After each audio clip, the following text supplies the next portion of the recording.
जफर इस्लाम कह रहे हैं कि चूंकि चुनाव नजदीक है इसलिए पॉलिटिकली मोटिवेटेड है ये सब कुछ जो घटनाएं सामने आ रही अपराध की। अखिलेश जी, मुझे ऐसा लगता है कभी कभी कि भाजपा के प्रवक्ता और नेता देश की जनता को मासूम के बजाय शायद बेवकूफ समझने लगे हैं। उनको ये लगता है कि जिस तरीके से ये आंकड़े छुपाने की कोशिश करते हैं, देश की जनता उसको नहीं ढूंढती होगी।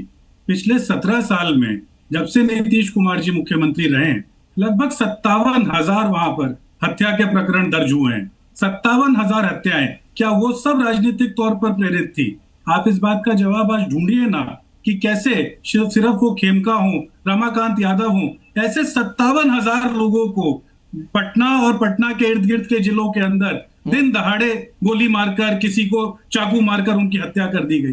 तो ये राजनीति की बात तो नहीं करनी चाहिए।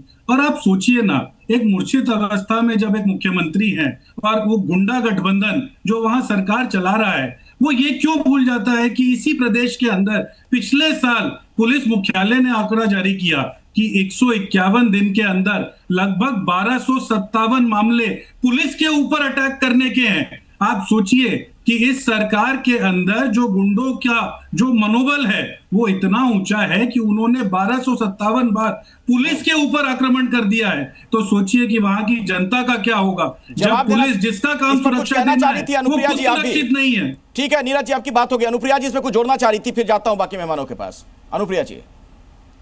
अखिलेश जी, कांग्रेस के प्रवक्ता को थोड़ा सा वर्कआउट करके आना चाहिए कि वर्क देख कर देते हैं। एनसीआरबी की रिपोर्ट है, रिपोर्ट की बात ही कर रहे थे, मैं पढ़ देती हूँ।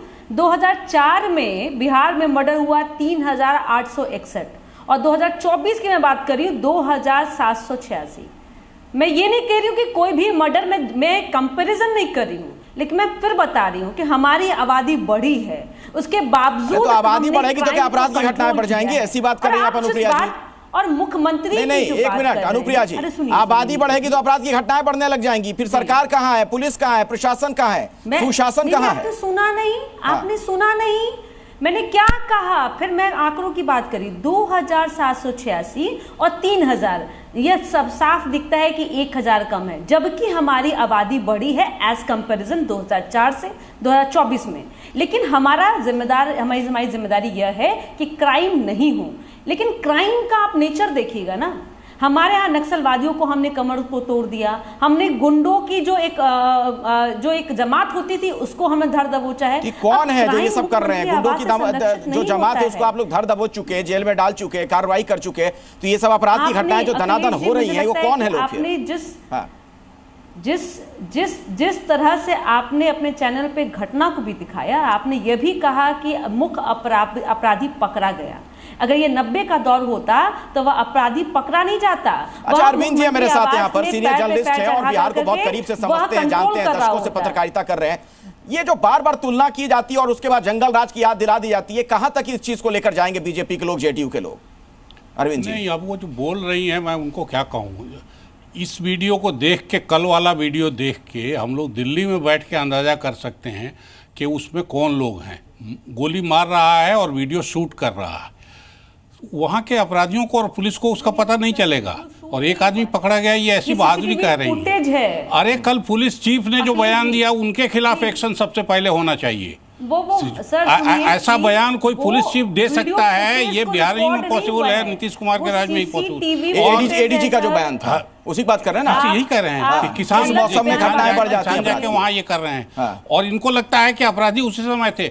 अरे अपराध में आजीवन कारावास से छूट के आया, उसको आपने टिकट देके एमपी बनाया, उसके बेटी की शादी में आप धूम धड़ाके से शामिल हो रहे हैं। एक अपराधी पटना के नज़दीक है, उसको आप गलबहियाँ कर रहे हैं। अब वो नीतीश कुमार भी नहीं है जिन्होंने अपराधियों के खिलाफ सचमुच कार्रवाई की थी।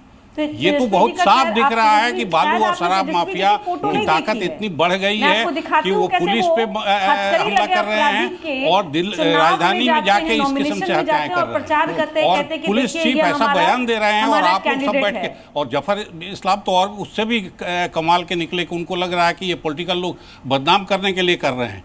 भाई साहब, ऐसा तो हमने अभी तक नहीं देखा है कि किसी दूसरे शासन को बदनाम करने के लिए कोई इस तरह का मर्डर करा दे और इस तरह का अपराधी भेज के बीच राजधानी में मर्डर करा दे।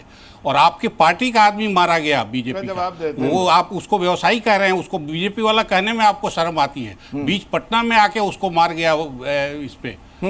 तो जवाब दीजिए जफर इस्लाम साहब, जो अरविंद जी यहाँ पर कह रहे हैं, आप सीनियर जर्नलिस्ट हैं।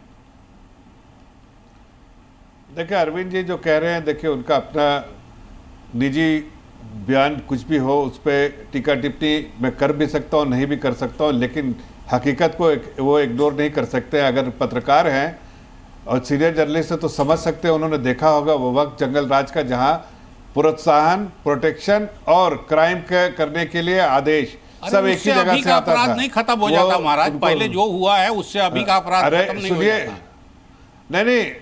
नहीं खत्म नहीं हो जाता, लेकिन वो अपराधी माइंडसेट, जो मानसिकता जो है वो इलेक्शन के पहले अचानक सुशासन के नाम पे ही आए हैं, इस तरह के अपराध हो रहे हैं। आपका कसूर माफ नहीं होगा। हाँ, तो सुशासन का काम है कि अगर ऐसा अपराध हो तो अपराधियों को धर पकड़ो, अपराध करवाने वाले को, मास्टरमाइंड को ही पकड़ो। हम दोनों काम कर रहे हैं और आप ही देखिएगा, आप एक जर्नलिस्ट के हैसियत से आप जब देखेंगे ये लोग एक्सपोज होंगे तो आपको लिखना पड़ेगा, बोलना पड़ेगा कि ये वही लोग हैं जो जंगल राज में जिस तरह से प्रोत्साहन देते थे, प्रोटेक्शन देते थे, आज ये क्राइम कराने के लिए तुले हुए हैं, इसलिए कि इनको इलेक्शन दिख रहा है।